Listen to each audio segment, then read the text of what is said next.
Ancient रिवायतों के मुताबिक ये दौर जाइंट्स का था। कहानियों में उनकी लंबाई 230 फीट बताई जाती है। जमीन सख्त थी, जिंदगी जंगली थी और सिर्फ ताकतवर ही जिंदा रहते थे। और उस दौर में जमीन पर पैदा होने वाले पहले नबी तशरीफ लाए, शीश अलैहिस्सलाम। वो सिर्फ एक रहनुमा नहीं थे। अगर हम कहानियों की माने तो वो जादुई केमिस्ट्री का इल्म रखते थे। वो लोहे से हथियार बनाने का काम जानते थे और इन्होंने इंसानियत के पहले दिफाई हथियार बनाए, क्योंकि उनके सामने काबिल की कौम थी, एक जंगली कौम जिसकी कोई हद नहीं थी, जो जिना और तफरी में गुम थी। लेकिन जो चीज उन्हें वाकई मजबूत बनाती थी वो उनके हथियार नहीं थे, बल्कि वो इल्म लदूनी था जो उन्हें आदम अलैहिस्सलाम से मिला था। इंसानी तारीख में लिखा गया खास इल्म उन्हीं के वक्त से आता है। यही वजह है कि उनका नाम सिर्फ इस्लाम में ही नहीं बल्कि मुख्तलिफ तहजीबों में जिंदा है। कुछ उन्हें नबी मानते हैं और कुछ एक आलिम या दानिशमंद। एक लम्हे के लिए सब कुछ भूल जाए, वो तारीख जो आप जानते हैं, वो किताबें जो आपने पढ़ी है, वो वक्त जो आपने सीखा है, और खुद से ये सवाल पूछे, इंसानियत के बिल्कुल आगाज में, उन शुरुआती दौरों में जब दुनिया अभी बन रही थी, लोग किस तरह के वजूद थे? क्या वो आज के दिन हमारी तरह थे? जवाब है नहीं, बिल्कुल नहीं। वो जायंट्स थे। ये लोग हमारे मुकाबले में ज्यादा ताकतवर थे और सख्त हालात के आदी थे। वो लंबे और कहीं ज्यादा ताकतवर थे। पहाड़ी हालात में रहने वाले लोगों को एक मुख्तलिफ किस्म के दबाव ने शक्ल दी थी। सख्त मौसम, खुरदुरी जमीन, जंगली जानवर, भारी जिस्मानी काम, इन सब ने जिस्म को मजबूत किया और जैसे जैसे जिस्म पर जोर पड़ा वो ताकतवर होता गया। मैदानों में रहने वाली काबिल की नस्ल और पहाड़ों में रहने वाली शीश अलैहिस्सलाम की कौम के दरमियान जिस्मानी फर्क का जिक्र भी रिवायतों में मिलता है। पहाड़ों के मर्द कहीं ज्यादा ताकतवर और रौबदार थे और उनकी लंबाई की तरह इन जायंट्स की उम्रें भी बहुत लंबी थी। रिवायत है कि शीश अलैहिस्सलाम 912 साल तक जिंदा रहे। कुछ जराए में ये तादाद 950 तक पहुंचती है। और इस दौर के और भी दिलचस्प राज थे। मिसाल के तौर पर कीमिया, जो एक ऐसा इल्म है जो लोहे या तांबे से सोना बना सकता है। इस्लाम के पोशीदा इल्म की रिवायत में एक दिलचस्प दावा बार बार किया जाता है। शीश अलैहिस्सलाम पहले इंसान थे जिन्होंने मेटल्स के राज समझे। वो जानते थे कि सोने को चांदी से कैसे अलग किया जाता है। वो समझते थे कि धातें एक दूसरे के साथ कैसे मिलती हैं। कुछ इस्लामी उलमा का मानना था कि उन पर नाजिल होने वाले 50 सहीफों में सिर्फ मजहबी अहकामात नहीं थे, बल्कि कायनात की फितरत के बारे में गहरा इल्म भी शामिल था। ये इल्म खत्म नहीं हुआ, ये नस्लन बाद नस्लन मुंतकिल हुआ, कभी खुलेआम तो कभी खुफिया तौर पर। और सदियों बाद जब जाबिर बिन हय्यान ने इस्लामी तहजीब के सुनहरे दौर में केमिस्ट्री को एक बाकायदा इल्म के तौर पर तरतीब दी, तो वो भी जानते थे कि इनकी जड़ें बहुत पीछे जाती हैं। लेकिन नबी शीश अलैहिस्सलाम के पास ये इल्म क्यों और कैसे आया? इस सवाल का जवाब देने के लिए शीश अलैहिस्सलाम से पहले के वक्त को देखना होगा। इंसानियत का सफर जमीन पर पहले इंसानों हव्वा और आदम अलैहिस्सलाम के साथ बहुत अरसे पहले शुरू हुआ और उनसे आने वाली नस्लें बढ़ती रहीं। हव्वा अलैहिस्सलाम ने कई दफा बच्चों को जन्म दिया और हर दफा जुड़वा बच्चों को दुनिया में लाई। लेकिन इन पैदाइशों के दरमियान एक ऐसा हादसा हुआ जिसने आदम अलैहिस्सलाम और हव्वा अलैहिस्सलाम को गहरे गम से भर दिया। उनके दो बेटों हाबिल और काबिल के दरमियान एक झगड़ा शुरू हुआ। हाबिल और काबिल अपनी जुड़वा बहनों के साथ पैदा हुए थे। जब बच्चे जवान हुए तो अल्लाह के हुक्म से आदम अलैहिस्सलाम ने हाबिल की शादी काबिल की जुड़वा बहन से और काबिल की शादी हाबिल की जुड़वा बहन से कर दी। लेकिन इस फैसले से काबिल खुश नहीं था, क्योंकि उसे लगता था कि उसकी अपनी जुड़वा बहन ज्यादा खूबसूरत है और वो उससे शादी करना चाहता था। और फिर कुछ वक्त बाद हसद की वजह से काबिल ने अपने भाई हाबिल को एक सुनसान जगह पर फंसाया और उसे मारकर उसकी जान ले ली।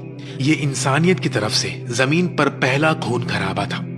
हाबिल की मौत ने आदम अलैहिस्सलाम और हव्वा अलैहिस्सलाम को नाकाबिले बयान दर्द दिया। हाबिल की वफात के बाद वो सालों तक गमगीन रहे, यहाँ तक कि एक दिन अल्लाह ने उन्हें तसल्ली का एक तोहफा भेजा और इस अंधेरे के बिल्कुल दरमियान में एक ऐसी चीज हुई जिसकी उम्मीद नहीं थी। हमारी माँ हव्वा दोबारा उम्मीद से हुई, लेकिन इस बार सब कुछ मुख्तलिफ था। पहले हर पैदाइश में जुड़वा बच्चे पैदा होते थे, एक लड़का और एक लड़की। लेकिन इस बार अल्लाह की मर्जी कुछ और थी। صرف ایک بچہ پیدا ہوا، ایک اکیلا لڑکا۔ جب آدم علیہ السلام نے اس نئے پیدا ہونے والے بچے کو اپنے ہاتھوں میں لیا تو انہوں نے کچھ محسوس کیا، ایک روحانی سکون ان کے دل میں بھر گیا۔ انہوں نے بچے کے چہرے کو دیکھا اور انہیں حابیل یاد آ گیا، لیکن اس بار درد کے ساتھ نہیں بلکہ امید کے ساتھ۔ اللہ نے انہیں بتا دیا تھا کہ یہ بچہ حابیل کی جگہ لے گا، اور انہوں نے ان کا نام شیش رکھا۔ ہبرو اور عربی میں اس کا ایک ہی مطلب تھا، اللہ کا تحفہ۔ اس طرح شیش علیہ السلام اس دنیا میں آئے۔ ایک دن آدم علیہ السلام نے انہیں بلایا اور کہا، میرے بیٹے، یہ امانت اب تمہاری ہے، اللہ نے تمہیں نبی چنا ہے۔ شیش علیہ السلام نے اپنا سر جھکا لیا، یہ صرف میرے رب کی مدد سے ممکن ہے۔ اور اس طرح انسانی تاریخ کے دوسرے نبی کو چنا گیا اور وہ زمین پر پیدا ہونے والے پہلے نبی بن گئے۔ ان کے والد نے انہیں خاص علم اور راز سکھانا شروع کیا۔ رات کو جب ستارے نکلتے، باپ بیٹے ایک ساتھ بیٹھتے۔ روایت ہے کہ شیش علیہ السلام نے صرف عبادت ہی نہیں سیکھی، انہوں نے ایسٹرونومی، میڈیسن، میتھس، ایگریکلچر اور آرکیٹیکچر بھی سیکھا۔ قابیل حابیل کو قتل کرنے کے بعد بھاگ گیا تھا، اس کے ہاتھوں پر اس کے بھائی کا خون تھا۔ کیا اس نے شرمندگی یا پچھتاوا محسوس کیا؟ یہ معلوم نہیں، لیکن وہ وہاں نہیں رک سکا۔ وہ دور چلا گیا، میدانوں، وادیوں اور کھلے علاقوں کی طرف، پہاڑوں سے دور، ایسی جگہوں پر جہاں اس کے والد کی آواز نہیں پہنچ سکتی تھی، اور وہاں وہ بس گیا۔ اس کے بچے ہوئے، پوتے ہوئے، نسلیں گزری۔ قابیل کی نسل میدانوں میں پھلی پھولی، پھیلی اور بڑھی، لیکن قابیل نے انہیں ایک اہم بات نہیں سکھائی۔ اس نے انہیں اللہ کے بارے میں نہیں بتایا، اس نے انہیں آخرت کے حساب کے بارے میں نہیں بتایا، اس نے انہیں حابیل کے بارے میں نہیں بتایا۔ وہ صرف دنیا پر قبضہ کرنا جانتا تھا اور اس نے وہی سکھایا۔ دوسری طرف پہاڑوں میں ایک بالکل مختلف قوم رہتی تھی، حابیل کی نسل۔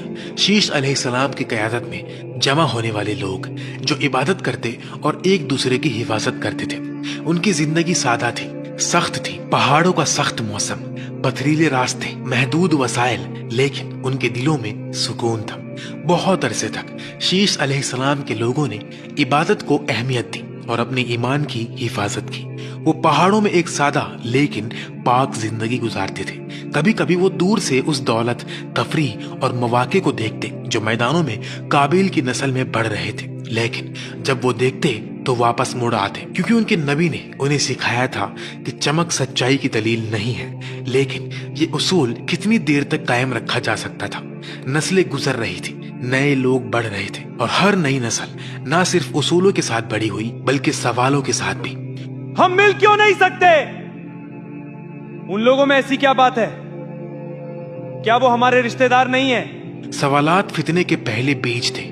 ان بیجوں نے ابھی مٹی کو نہیں چھوا تھا، لیکن ہوا چل رہی تھی اور شیطان بالکل اسی چیز کا انتظار کر رہا تھا۔ اللہ نے انسانیت کو ہدایت کے بغیر نہیں چھوڑا۔ انہوں نے شیش علیہ السلام کو ایک بڑی امانت دی، 50 صحیفے۔ یہ کوئی عام علم نہیں تھا، یہ انسانی تاریخ کی پہلی تحریری وحی تھی۔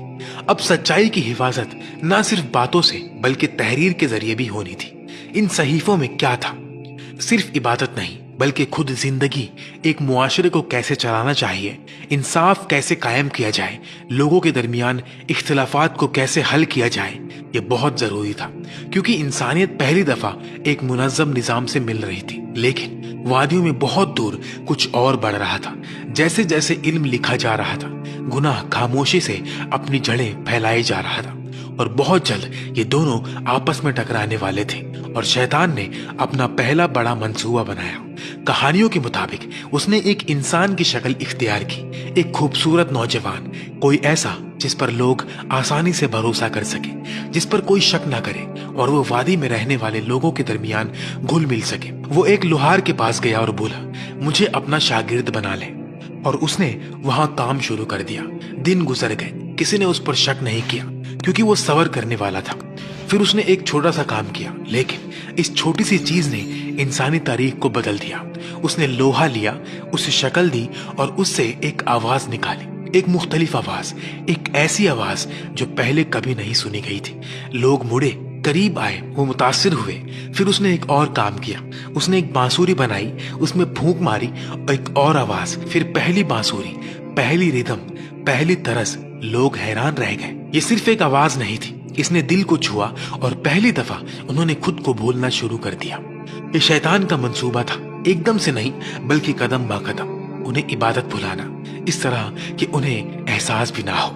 और आज के दिन इंसानियत ने कुछ नया नहीं सीखा, लेकिन इस इल्म ने उन्हें अल्लाह के करीब नहीं किया बल्कि आहिस्ता आहिस्ता दूर कर दिया। हवा में तैरती हुई उस अलग धुन ने उनके दिलों में एक सवाल पैदा किया, ये क्या है? शीश अलैहिस्सलाम की मुकर्रर करदा हद अभी भी वही थी, लेकिन तजस्सुस पाबंदी से ज्यादा तेजी से फैलता है। कुछ नौजवानों ने आपस में सरगोशी शुरू की। कैसा हो अगर हम सिर्फ नीचे जाकर देखें और फिर वापस आ जाएं? हम सिर्फ दूर से देखेंगे।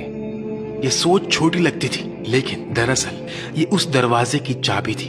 एक दिन नौजवानों का एक गिरोह पहाड़ों से नीचे उतरा, खामोशी से किसी को बताए बगैर। वो वादी के किनारे पहुंचे और पहली दफा उन्होंने उस दुनिया को देखा। वहां मौसीकी थी, वहां हुजूम था और वहां कुछ ऐसा था जो उन्होंने पहले कभी नहीं देखा था। औरतों ने बनाऊ श्रृंगार किया हुआ था, वो तवज्जो खींचने के लिए खुद को नुमाया कर रही थी। ये कुछ नया था, पहली दफा इंसानी जिस्म को कशिश के आले के तौर पे इस्तेमाल किया गया। वो नौजवान रुक गए, वो घूर कर देखने लगे, क्योंकि ये उनकी जानी पहचानी दुनिया से बिल्कुल मुख्तलिफ था। वो सिर्फ देखना चाहते थे, लेकिन आंखें दिल को अपने साथ ले आती हैं। उन्होंने एक कदम आगे बढ़ाया, फिर दूसरा कदम, और एहसास किए बगैर वो दाखिल हो गए। वादी के लोगों ने उन्हें देख लिया और इस दफा कुछ और हुआ। औरतों ने खुद को और ज्यादा सजाया। वो करीब आई क्योंकि उनके सामने वैसे मर्द थे जो उन्होंने पहले कभी नहीं देखे थे, मुख्तलिफ, साफ सुथरे और ताकतवर। शुरू में ये सिर्फ एक नजर थी, फिर ये एक कदम बन गया, और वो कदम एक ऐसे रास्ते का आगाज बन गया जहां से आसानी से वापसी नहीं थी।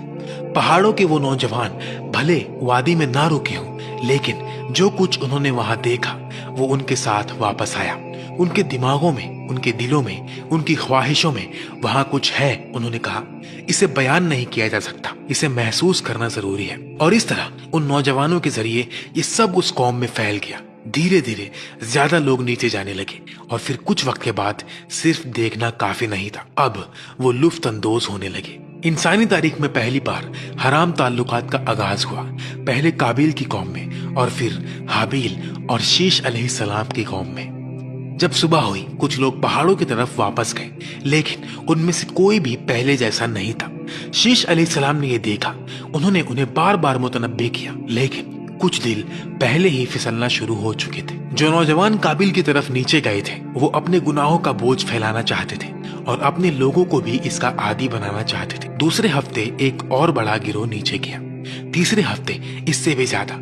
मैदानों में हर हफ्ते महफिलें बढ़ने लगी। इब्लीस ने उन्हें फलों के रस से पहला मशरूब तैयार करना भी सिखाया, एक ऐसी ड्रिंक जो जिस्म को ढीला कर दे, दिमाग पर धुंधलापन लाए और शर्म को कम कर दे। और इस तरह शराब की पैदाइश हुई। पहाड़ों से आने वाले नौजवान वहां ठहरने लगे, एक रात, 2 रात, फिर और ज्यादा। उन्होंने औरतों से बातें की, वो करीब हो गए, हदें खत्म हो गई, पहले नजर, फिर ताल्लुक और फिर उससे भी बढ़कर। शीश अलैहिस्सलाम पहाड़ की चोटी पर घुटनों के बल बैठ गए। वो रोए, उन्होंने अल्लाह से दुआ की, मेरे रब, मेरे लोग शैतान के जाल में फंस चुके हैं, उन्हें माफ फरमा दे, हमें इस फितने से बचा। एक सुबह पहाड़ों में एक अजीब सा एहसास था, काबिल की नस्ल नस्लों तक बढ़ती रही थी। वो बढ़ गए थे, फैल गए थे और ताकतवर हो गए थे, और इस ताकत के साथ उनके अंदर एक नई चीज ने जन्म लिया, गुरूर। वो अब सिर्फ आपस में ही फसाद नहीं फैला रहे थे, वो पहाड़ की तरफ देख रहे थे और पहाड़ के लोगों को गुस्से से देख रहे थे। गुस्सा क्यों? क्योंकि पहाड़ के लोग उनका मुआसिबा कर रहे थे, शायद लफ्जों से नहीं बल्कि अपने वजूद से, अपनी सादा जिंदगी से, अपने पाक दिलों से, अपने अल्लाह के साथ ताल्लुक से। और एक इंसान उस आईने से नफरत करता है जो उसकी बदसूरती दिखाता है। काबिल की नस्ल का एक गिरोह हरकत में आया। उन्होंने पहाड़ की तरफ चढ़ाई शुरू की। उनके पास हथियार थे, पत्थर, डंडे, लोहे के तेज टुकड़े। उनका इरादा बिल्कुल साफ था, या तो वो पहाड़ के लोगों को अपने साथ शामिल कर लेंगे या उन्हें तबाह कर देंगे। जब शीश अलैहिस्सलाम ने खबर सुनी तो एक फैसला किया, वो भागेंगे नहीं, वो हथियार नहीं डालेंगे, वो अपनी कौम का दिफा करेंगे। रिवायत के मुताबिक शीश अलैहिस्सलाम तलवार इस्तेमाल करने वाले पहले नबी थे। शीश अलैहिस्सलाम ने तलवार उठा ली और इंसानी तारीख का पहला मुसल्ला दिफा शुरू हुआ। ये जमीन की जंग नहीं थी, ये ईमान के लिए, नस्लों की पाकी के लिए, अल्लाह की अमानत की हिफाजत के लिए थी। अल्लाह के हुक्म से काबिल की नस्ल का हमला पीछे ढकेल दिया गया। पहाड़ बच गया, लोग बच गए, अमानत महफूज रही, लेकिन इस फतह से दयामी अमन नहीं आया, आ भी नहीं सकता था, क्योंकि नीचे काबिल की नस्ल अभी भी वही थी। वो बढ़ रहे थे, वो ताकतवर हो रहे थे। शीश अलैहिस्सलाम ने अपनी तलवार नीचे रखी और अपनी कौम के पास वापस लौट आए। उस रात पहाड़ पर खामोशी थी, लेकिन उस खामोशी के अंदर शीश अलैहिस्सलाम जानते थे कि उनकी जिंदगी अपने इख्तिताम को पहुंच रही थी। उनका वक्त करीब था और जाने से पहले सबसे अहम काम अभी उनके सामने था, अमानत आगे पहुंचाना। उन्होंने अपने बच्चों को बुलाया, लेकिन सबको नहीं, सिर्फ यनूश को, बिल्कुल वैसे ही जैसे आदम अलैहिस्सलाम ने सिर्फ उन्हें बुलाया था। यनूश अपने वालिद के पास बैठ गए। शीश अलैहिस्सलाम बोले, मेरे बेटे, जो आदम अलैहिस्सलाम ने मुझे दिया था वो अब मैं तुम्हें देता हूँ। इन सहीफों की हिफाजत करना, इन तालीमात को जिंदा रखना और कभी भी काबिल की नस्ल के साथ मत मिलना, क्योंकि वो मिलावट सच्चाई का अंजाम होगी। शीश अलैहिस्सलाम ने वो सहीफे हवाले किए जो उन्हें आदम अलैहिस्सलाम से मिले थे। उन्होंने वो 50 सहीफे सौंपे जो उन पर नाजिल हुए थे, और उन्होंने अपने बेटे के कान में वो गहरा इल्म सरगोशी किया जो सिर्फ अंबिया के सीनों में महफूज होता है। वो खास नाम, वो खुफिया हकायक, कायनात के राज। फिर वो अपने लोगों की तरफ मुड़े और आखिरी मर्तबा बोले, ऐ लोगों, मैं इस दुनिया से जा रहा हूँ, लेकिन जो मैं पीछे छोड़कर जा रहा हूँ वो बाकी रहेगा। जो आदम अलैहिस्सलाम ने मुझे दिया था वो मैंने तुम्हें दे दिया। तुम्हें इसे अपने बच्चों तक पहुंचाना है। इस जंजीर को मत तोड़ना, क्योंकि जब ये जंजीर टूटती है तो इंसान अंधेरे में रह जाता है, और अंधेरे में खड़ा इंसान हर उस रोशनी की तरफ भागता है जो उसे नजर आती है। एक गहरे गम ने पहाड़ को अपनी लपेट में ले लिया, लेकिन एक अजीब सा सुकून भी था, क्योंकि वो चले गए थे, लेकिन जो उन्होंने छोड़ा था वो बाकी था। यनूश ने उन्हें दफन किया। रिवायत के मुताबिक मक्का में जबल अबू कुबैस के दामन में उनके वालिद और वालिदा के पहलू में। उनके बाद यनूश आए, फिर किनान, फिर महालिल और फिर यरीद। हर एक ने वो अमानत उठाई जो उन्हें अपने से पहले वाले से मिली थी। सच्चाई बदली नहीं, सिर्फ आवाजें बदली। वही दावत मुख्तलिफ जबानों में दोहराई गई, और जल्द ही इस जंजीर की सबसे रोशन कड़ियों में से एक आने वाली थी, इदरीस अलैहिस्सलाम, जिनके बारे में इंशाअल्लाह हम तब बात करेंगे जब इस वीडियो पर 5000 लाइक्स आएंगे। और अगर आप चैनल को सब्सक्राइब करेंगे तो आप उस वीडियो को मिस नहीं करेंगे।